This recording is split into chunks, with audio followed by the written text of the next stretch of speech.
Acha Doro wasalimie kwanza. Asante Mheshimiwa Duale, uongozi wa kanisa, familia na waombolezaji wote. Mungu ni mwema na kila wakati.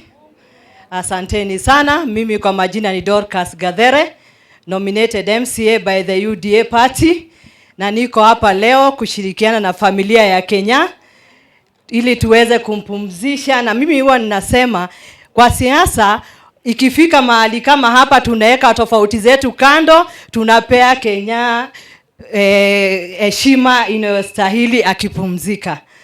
Na leo niseme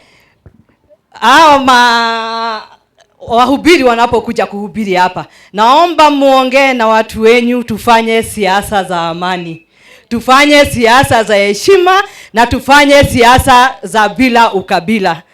Jana nimeona mtu amechukua picha ya accident, ameweka Mheshimiwa Gekaria ati ameaga dunia, na hiyo sio Mheshimiwa ako sawa.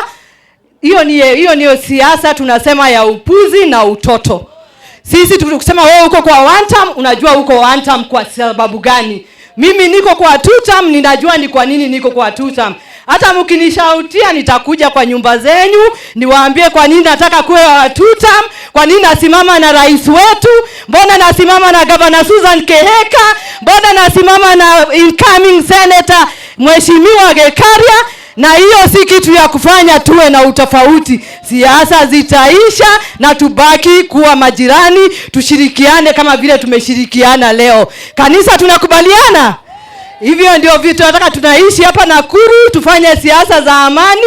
Mimi ninaombea familia ya Kenya, Mwenyezi Mungu ape grace ya kuweza kukubali mapenzi yake. Niseme sisi tunaendelea kuwaombea na Mwenyezi Mungu awabariki. Asanteni sana.